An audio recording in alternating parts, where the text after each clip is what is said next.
국회가 신속하게 비상계엄 해제 요구를 결의할 수 있었던 것은 시민들의 저항과 군경의 소극적인 임무 수행 덕분이었으므로 이는 피청구인의 법 위반에 대한 중대성 판단에 영향을 미치지 않습니다. 아까 그 헌재 선고문에서 네. 군의 소극적인 대응과 그 얘기 딱 시민들의 하잖아. 저항으로 네. 나는 이게 참 핵심을 찌르고 있다. 아, 이게, 결정문론을 잘 썼어요. 제가 잘 쓴 거예요. 그런 직업을 가진 사람으로서 잘 썼죠? 네, 문장도 비문이 거의 없었고요. 네, 그 의사 전달도 굉장히 명료하게 되는 명료하더라고. 거였고 더 드릴 수밖에 없는 게 죄송합니다. 저 구절이 죄송해요. 군의 어떤 정신적인 중심을 세우게 해주는 말이에요. 굉장히 큰 무슨 얘기냐? 굉장히 큰 위로가 진상규명을 됐을 하는데 아, 중요한 얘기네. 헌재가 군의 이렇게 소극적인 저항 뭐 이런 얘기를 해줌으로써 군에서 이렇게 잠재된 의식을 각성해 주는 거예요. 그렇죠. 이렇게 되면 앞으로 저 한 줄의 위력이라는 건 대단한 겁니다. 국회가 신속하게 비상계엄 해제 요구를 결의할 수 있었던 것은 시민들의 저항과 군경의 소극적인 임무 수행 덕분이었으므로 이는 피청구인의 법 위반에 대한 중대성 판단에 영향을 미치지 않습니다. 굉장히 중요한 대목이었군요. 그렇죠. 덕분 때문이 아니고 덕분을 덕분. 썼잖아요. 덕분은 때문과 다른 게 때문은 그냥 중립적으로 인과관계를 말하는 거고 덕분은 거기에 약간의 가치가 가치평가가 들어가는 들어가 있는 거예요. 어. 좋은 일에만 쓰는 거잖아요. 그렇습니다. 덕분은. 네. 네. 그래서 평가를 한 거죠 헌법재판소에서. 군경이 소극적으로 임무를 수행한 것은 굉장히 좋은 행위였다라는 것을 잘했다. 인정을 해버린 거야. 그럼요. 국회가 신속하게 비상계엄 해제 요구를 결의할 수 있었던 것은 시민들의 저항과 군경의 소극적인 임무 수행 덕분이었으므로 이는 피청구인의 법 위반에 대한 중대성 판단에 영향을 미치지 않습니다. 문장이 마음에 들었어요. 문장이. 뭐 내용도 좋지만 이게 헌법재판소에서 나온 물론 공식 결정문은 아니고 발표문인데 그렇다 하더라도 공식 문서잖아요. 이 공식 문서가 이렇게 우리가 보통 쓰는 언어에 접근해 있는 형태로 이런 게 좋아. 이렇게 왔다는 것이 저는 되게 좋았어요. 예. 이렇게 소통 가능한 문장을 헌법재판관들이 쓴다는 것이 그만큼 세상이 좀 더 수평적으로 가고 있다. 수평적으로 가고 있다. 아니 근데 유 작가님은 어떤 더 뭔가 숭고하고 그 유려한 문체를 기대하지는 않으셨어요? 그런 거 별로 안 좋아해요. 제가 오늘 그건 들으면서 아니고? 저희 가족들하고 같이 보다가 우리 헌법재판소도 이제 제대로 된 우리말을 쓰는구나라고 맞아요. 말을 했어요. 오늘 발표문은 결정문은 어떻게 나올지 모르겠는데 이제 오후에 배포된다 그러니까 오늘 발표문은 보면 그것이 보통 사람의 언어로 써져 있어요. 맞아요. 네. 그 점이 저는 헌법재판소의 진일보한 일면을 본 것 같아서. 예. 국회는 소수 의견을 존중하고 정부와의 관계에서 관용 그리고 자제를 전제로 대화와 타협을 통하여 결론을 도출하도록 노력하였어야 합니다. 피청구인 역시 국회의 대표인 국회를 협치의 대상으로 존중하였어야 합니다. 그럼에도 불구하고 피청구인은 국회를 배제의 대상으로 삼았는데 이는 민주정치의 전제를 허무는 것으로 민주주의와 조화된다고 보기 어렵습니다. 피청구인은 국회의 권한 행사가 다수의 횡포라고 판단했다 하더라도 헌법이 예정한 자구책을 통해 견제와 균형이 실현될 수 있도록 하였어야 합니다.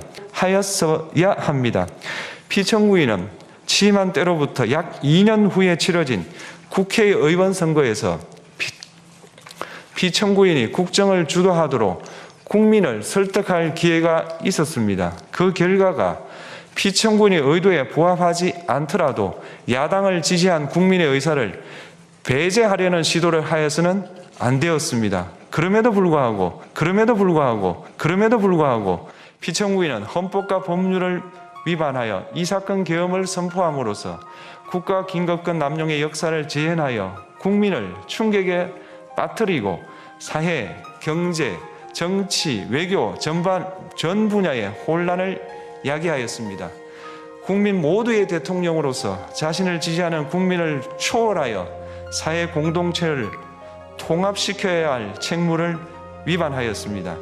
군경을 동원하여 국회 등 헌법기관의 권한을 훼손하고 국민의 기본적 인권을 침해함으로써 헌법소의 책무를 저버리고 민주공화국의 주권자인 대한국민의 신임을 중대하게 배반하였습니다. 결국 피청구인의 위법 행위는 국민의 신임을 배반한 것으로 헌법소의 관점에서 용납될 수 없는 중대한 법 위반 행위에 해당합니다. 피청구인의 법 위반 행위가 헌법 질서에 미친 부정적 영향과 파급 효과가 중대하므로 피청구인을 파면함으로써 얻는 헌법소의 이익이 대통령 파면에 따르는 국가적 손실을 압도할 정도로 크다고 인정됩니다. 이에 재판관 전원의 일치된 의견으로 주문을 선고합니다. 탄핵 사건이므로 선고 시각을 확인하겠습니다. 지금 시각은 오전 11시 22분입니다. 주문: 피청구인 대통령 윤석열을 파면한다.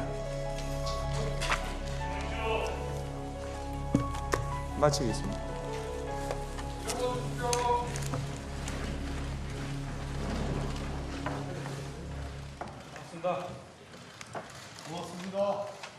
그런데 전 세계 민주주의가 무너지고 있고 다들 퇴행에 절망하고 있는 시기에 한국에서 한국이 이런 꽃피웠어. 선거문이 나왔다. 한국이 꽃피웠어. 그래서 민주주의가 이겼다. 이게 어디 대한민국만의 감동이겠습니까? 맞아. 지금 민주주의에 좌절한. 나 오늘 그 뉴욕 타임즈, 워싱턴 포스트를 제일 먼저 들어가 봤는데 큼지막하게 띄운 이유가 봐, 트럼프는 헌법 위반에도 살아내는데 대한민국 쟤들은 응징을 하잖아. 맞아. 인원ጮ인 거야. 진짜. 인원ጮ인 거야. 아, 진짜라니까 그리고 이거. BBC 아까 월드컵 우승한 것 같다고 왜 이렇게 외신이 호들갑이냐? 그거는 우리는 못하는데 쟤들은 해낸 거야. CNN도 그렇지. 생중계했어요, 그죠? 생중계하고. 아, 진짜. 그러니까 이게 세계 시민들이 볼 때는 우리 민주주의는 희망이 없는데 어떻게 한국은 저렇게 그렇지. 회복력 있게 가느냐. 그렇지. 그러니까 이 선거문을 다 소개를 해주는 거야. 그렇지. 이게. 민주주의의 교보제가 됐어 대한민국. 그렇지. 됐다. 이게 세계적으로 큰 우리가 희망을 준 겁니다. 이게. Different pop songs coming on and everybody chanting about the impeachment of Yoon. So certainly this is a very celebratory atmosphere.